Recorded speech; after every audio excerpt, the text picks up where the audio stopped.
Hi Tarot Rebels, and welcome to today's video. I am Michaela from Tarot Rebel and I'm happy to see you joining us. Today I will show you the Dreaming Way Tarot and what I think of it. Let's see if I can make it a staple in my permanent collection. Please remember that this is not a tarot reading, and if you want a reading with me, the details are in the description box down below.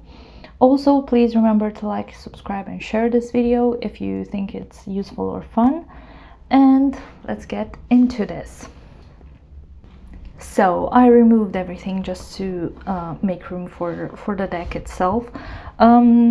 This is a deck I got off of eBay. It was like an auction situation. Let me move some stuff out of the way. And it is a second-hand deck, which I have no problem with. I really like the art. The price was really good, so I thought, well, this makes sense because it's not super expensive, and if I don't like it, I can gift it or resell it. But I got it for, I think, under £10, something like that. And being from eBay, the deck took like a couple of days to arrive through Royal Mail. It's not a new deck. It was printed, I think it said somewhere 2012. It says here it's a deck made by US Game Systems, so you feel like their cardstock is the same one. As you can see, it's a tuck box, nothing fancy. You have the Fool on one side, as you can see, and the High Priestess on the other side, and some stuff here. So Dreaming Way Tarot by Rome Choi and illustrated by Kwon Shina. The illustration was the thing that drew me in, obviously, and it would have been nice if they put the name of the artist here as well, but at least we got the US Games name on the box, if that makes any difference. Let me show you the deck just to take you through. Oh, this is what I wanted to show you.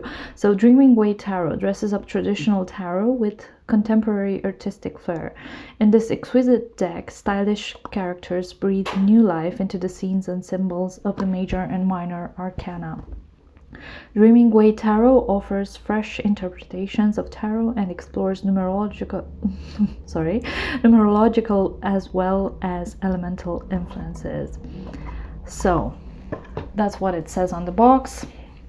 I have the little white book here. Honestly, I didn't study it. Sorry.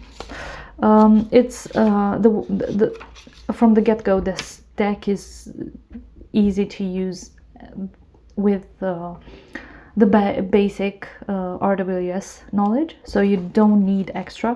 Probably I should study this because the art is somewhat different, as you can see. Oops, I was trying to do something. It is a bit different from the classic decks, which I'm going to do a comparison side by side now.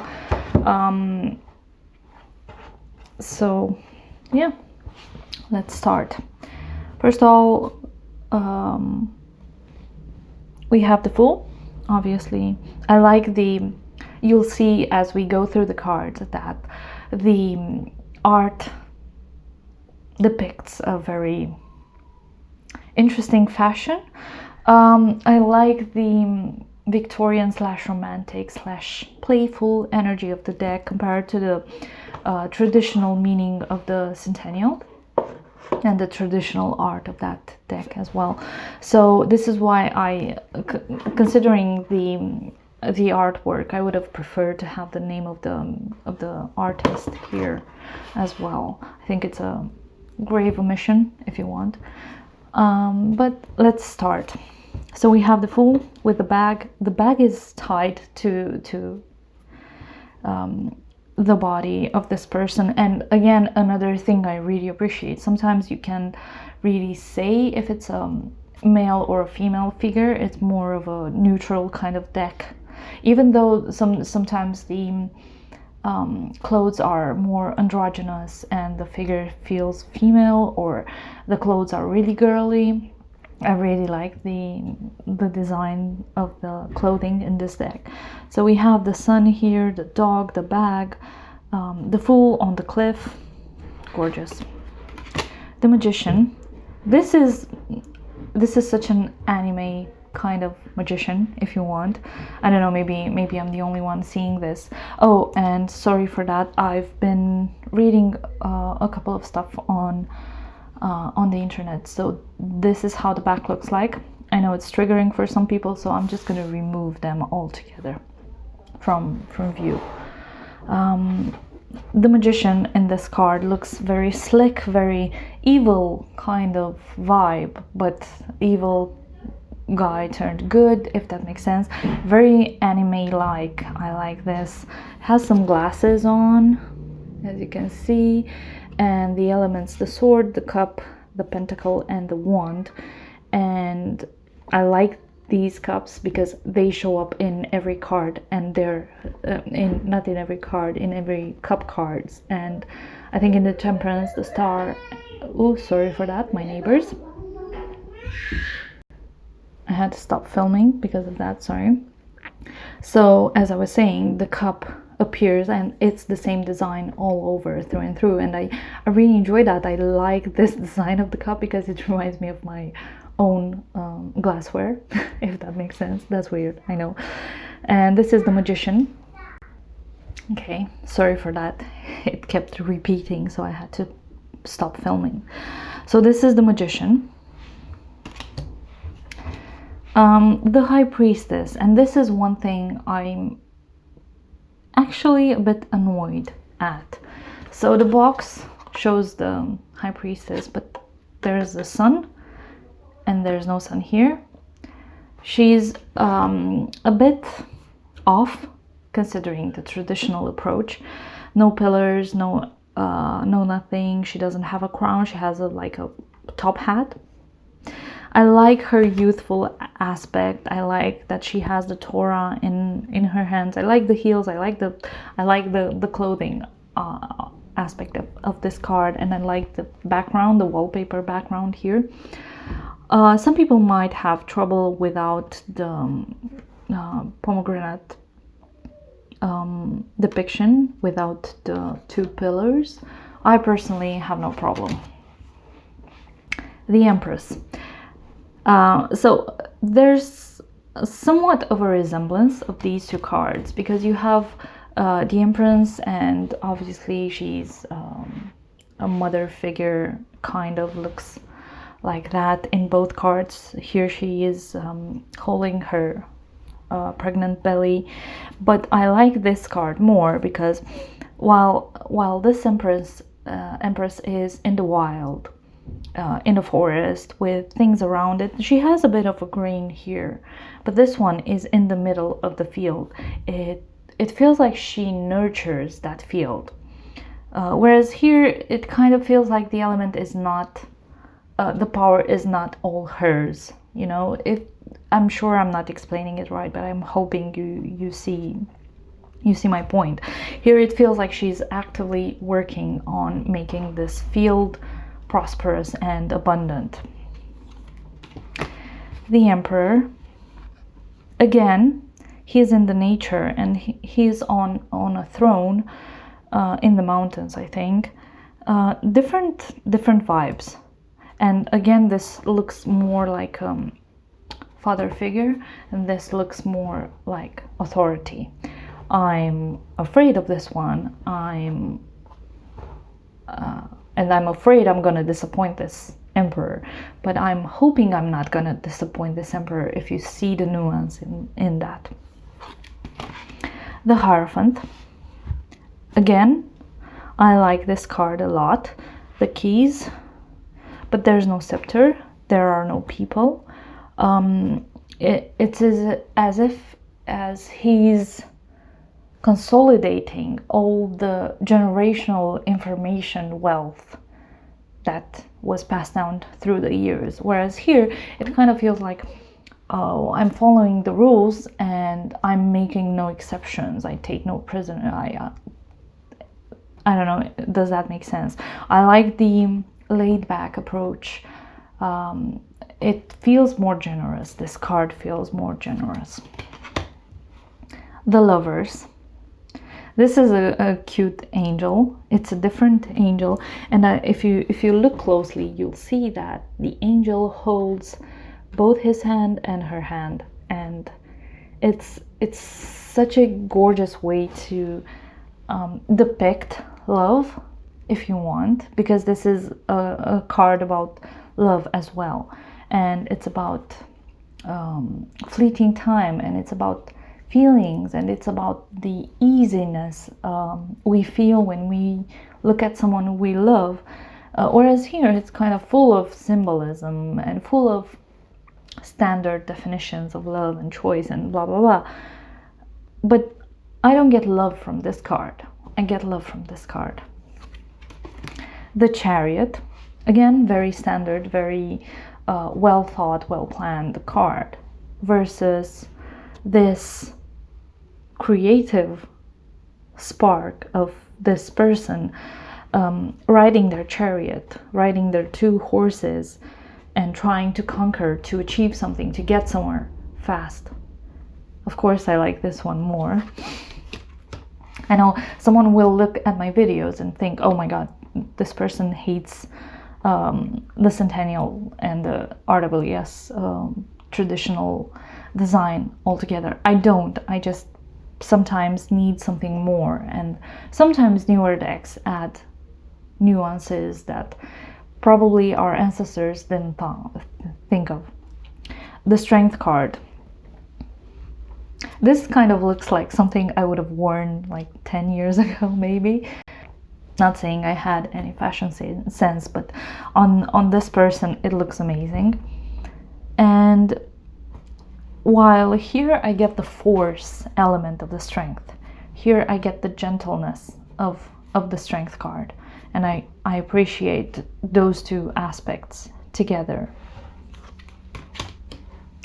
The Hermit, very similar. They even look in the same direction, but it's gonna sound weird. While this one looks inside and has like a vast place where he can dig for secrets and guidance, this one is in the forest, and I get the struggle. It's more highlighted in this card, because when we do the inner work, it's never easy and straightforward, and this Hermit card kind of tends to imply that it's super easy and straightforward to go inside and do the healing and do the work and do the search and blah blah blah, so on and so forth.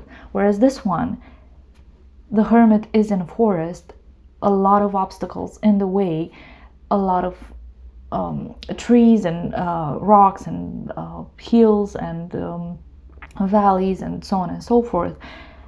It's difficult, it's a struggle, it's a great deal of work to do, and this one represents the work, at least to me. The Wheel of Fortune, I like the element of someone at the at the wheel, someone weaving what was it called, our lives, you know, the legends, the Greek legends, where the fates were 3 women that they would weave our life force, blah blah blah, and so on and so forth. And this one, it reminds me of that. So while this one feels more abstract and is like full of details and symbols, this one is very straightforward. You don't know when it's going to happen, and you have no power over that. It's such a tangible piece of information that this card is missing, and it's not even as full as symbols and secrets. The Justice card, very similar. I like that she's blindfolded, sorry. The Hangman, but this is I think it's a hanged woman, if you ask me, because she has a corset, and I like the blue blush. It's cute. I just like it. Why there are so many clothes hangers? Oh, hanger. Yeah. Okay. The Death card, simple and powerful, straight to the point. You don't see the victims, you don't see the people that have passed away. You just see the Death card with her tool.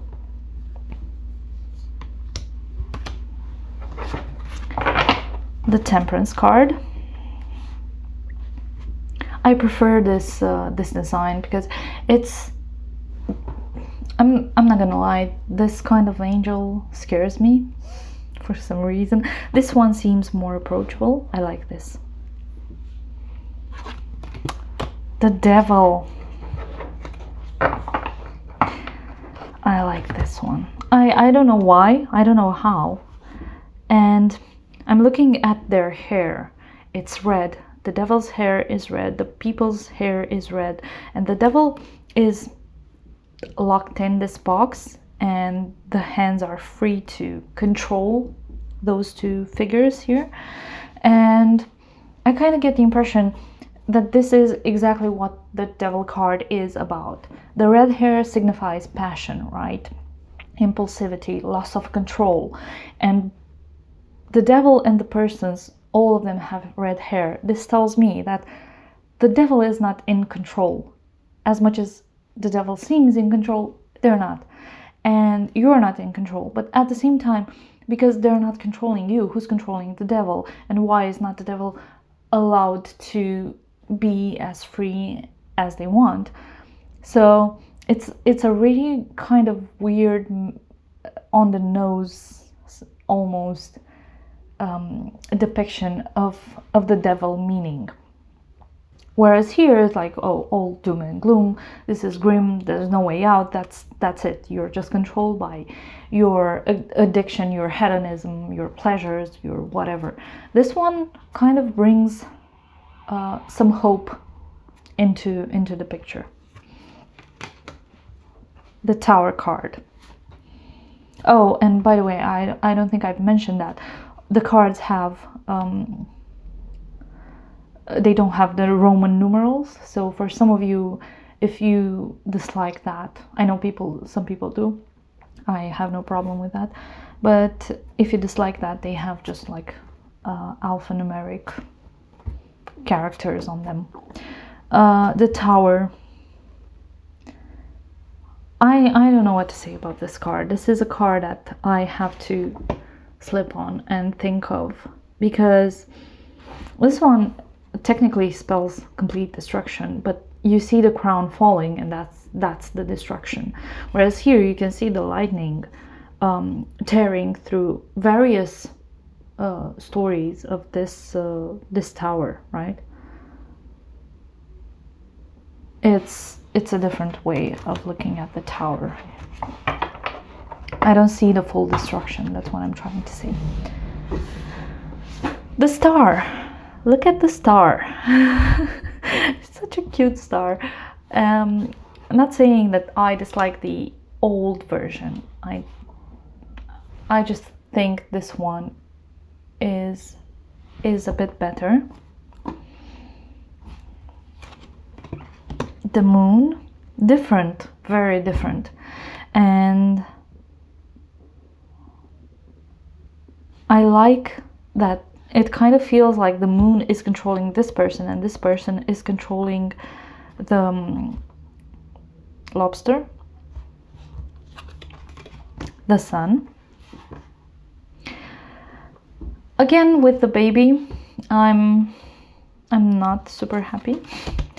This is one of my favorite Judgment cards ever. Probably almost on the same level as the Judgment card in the you're gonna laugh, in the Game of Thrones deck, which is an amazing deck, by the way. So this Judgment card, I think I like the way the wings are made, and it's not just one single angel bringing forth the reckoning. It's two of them, probably more. I like to think that they are more, because it kind of tells me this is not a singular event. This is an event that happens across the world, right? So you don't need one single place where the reckoning happens, because it happens everywhere at any time. It's not a singular event. And I kind of like this. I'm not sure if that was the intended description of it. Let me check, because I have the book here. So Judgment, this card, let's see if you can see it. Yeah, this card indicates past situations that have already been judged and cannot be changed. You have no choice but to accept the results. It is easier if you do so without the burden of condemnation or guilt. Past mistakes are behind you. This card represents a chance for a new beginning. Okay, so I kind of feel like it's the similar message to what I said. It's a past mistake. It's kind of a work in progress, and it's perpetual. It's not a one-time thing. And this one kind of signifies that, to me at least, it kind of signifies it's done deal, it's now or never, blah, blah, blah. This one, it's perpetual. The World. Look at this World card and tell me you don't feel happy and content. Look at this World card and tell me you don't feel like you have it all together the way you want it to. Because that's how I feel. This is the accomplishment that the World card signifies. It doesn't say the cycle, but at the same time I kind of feel like this is part of a circle, you know? And I'm happy with this one. I'm really happy with this World card. Okay, moving forward to the Ace of Wands. Two of Wands. The Three of Wands. I really like this card. I like it in the traditional deck as well. But I like this one because it's so playful. It's kind of like a child that's a bit too tall for their clothes. I don't know. Just a cute thing. The Four of Wands. The Five of Wands. The Six of Wands. This is a gorgeous Six of Wands. I really like it. Seven of Wands. This checkered apron or whatever it is kind of shows up everywhere. It's here on the horse, on the table. Yeah, I like this for some reason. I just it kind of makes me laugh. The Eight of Wands. Different direction, but still, or maybe it's, oh, I see it now. So this one is the message incoming, and this one is the message coming towards you, if that makes sense. The Nine of Wands. The Ten of Wands. I like this. I mean, I'm not liking seeing people in pain and struggling, but this one is such a good depiction of the Ten of Wands, because here we see the person carrying all those wands and taking them somewhere and carrying the ones with them, whereas here you can see sometimes struggle. One of them slips, you forgot to pick one up, you find another one and you have to add it to your pile of wands, and it's like a constant struggle. It's like a Sisyphus struggle that you have to go through when this Ten of Wands comes into your life. So I kind of get the feeling that this one is better shown in this card. The Page of Wands.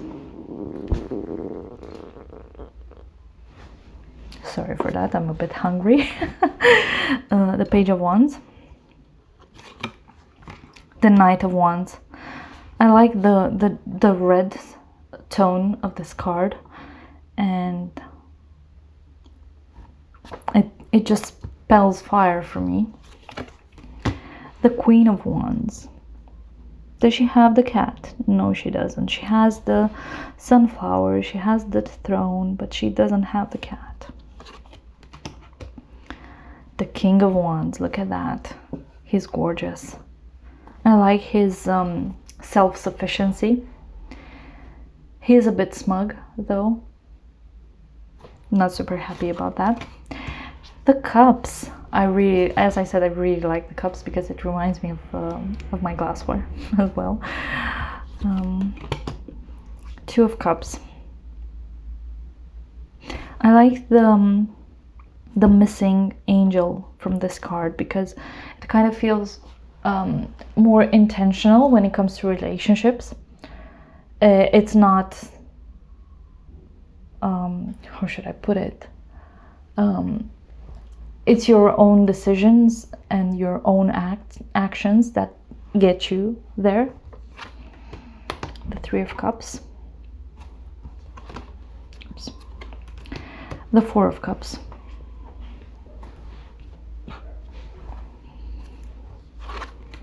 The Five of Cups. I like this one better because here you see someone spilling stuff, and then on the back side you see someone holding the cups with water or emotions in them. Okay. Six of Cups.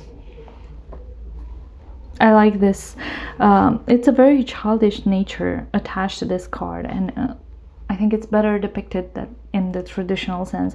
You see this child with the cups on his head, offering flowers to the girl. It's very playful. The Seven of Cups. No one to choose from the cups, and I think this is better than having some stand-in figure on the card.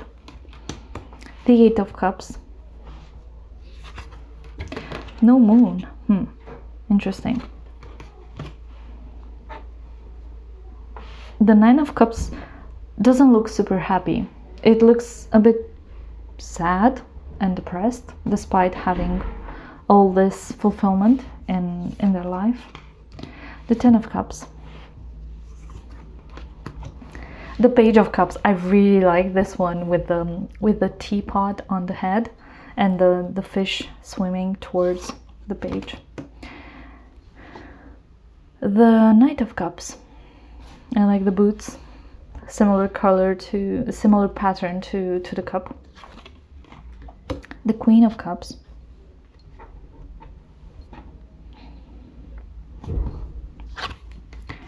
And the King of Cups with his ship in his cup. Moving on to the swords. Sorry for that.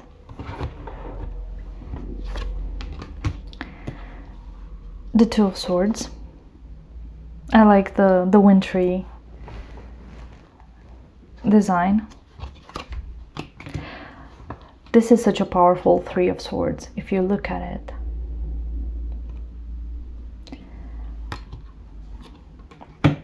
The Four of Swords. Again, very, very powerful. Very powerful and very meditative. What is wrong with me today? Sorry. The Five of Swords. Cute smug on this one. The Six of Swords. I like that the people leaving aren't as depressed as the traditional card shows. They kind of look they don't have the backs turned, they don't have the faces covered, so it kind of looks really hopeful and present at the same time. The Seven of Swords. The Eight of Swords. Wow, such a powerful move to not have this figure tight, because she has her hands in her pockets, and it's as if no one is preventing her to remove the blindfold. No one is preventing her to take action. She's choosing not to because she has her hands in her pockets. The Nine of Swords. The Ten of Swords. Oh, this is such an the whole air suit is such a smug suit. I don't know, like the Page of Swords, again, very smug. The Knight of Swords. This one seems angry, and this one seems like focused and determined, which I like more, obviously. The Queen of Wands, I like her, sorry, the Queen of Swords, I like her shoes. That's what I wanted to say. Yeah, very wintry. And the King of Swords. Moving on to Pentacles. Gorgeous Two of Pentacles. You can see the struggle of having to balance this, the struggle of maintaining that balance, and it's a burden to someone to juggle so many things at the same time. This one seems kind of indifferent, but this one, the facial expression is more telling. Moving on to the Three of Pentacles. That's an interesting depiction. I want to read about it because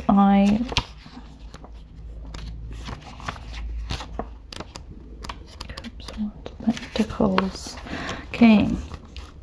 There are benefits now, but they are insubstantial and temporary. Competent but not expert.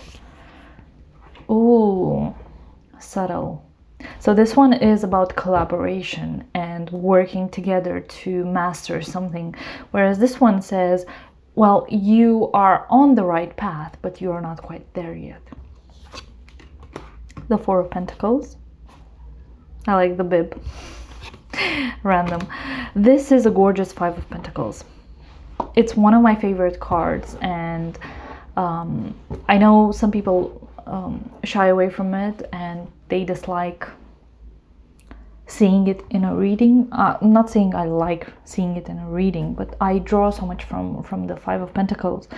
Look at this this person sitting outside and being alone and deserted. They have so much trouble right now, and so do they. And it's a fine reminder that everything good and bad is fleeting. The Six of Pentacles, very generous. The art in this Dreaming Way Tarot is very generous. Oh, the Seven of Pentacles looks like me when the shops reopen. The Eight of Pentacles.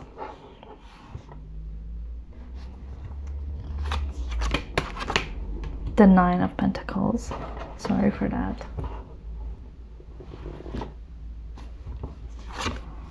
The Ten of Pentacles.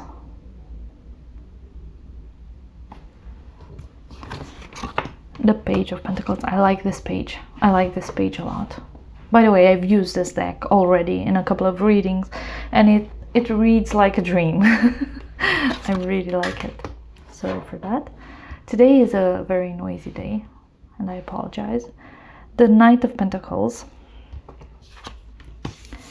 This is one of my favorite Queen of Pentacles, and it kind of reminds me of the Queen of Pentacles in the Little Prince Tarot. I'm not sure if you've see me read with it, but I use it a lot, and this one reminds me of that, but I like this one more.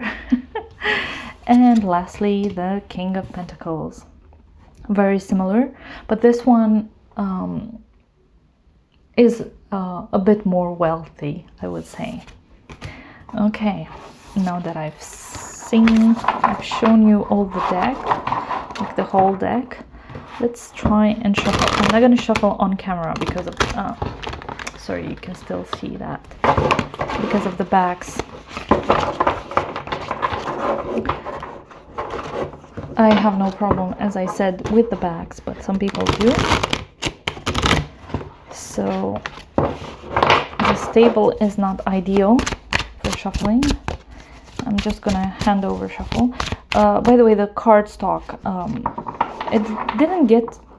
it has a slight bow, I would say, here and here as well. You can barely see it, but it's there. So it makes riffle shuffling quite hard. let's try it. Let's see what we can get. So I got the Page of Cups. I like this one. Two of Cups.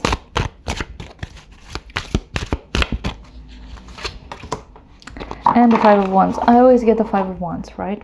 What do I say? Yeah. So I like this this deck a lot.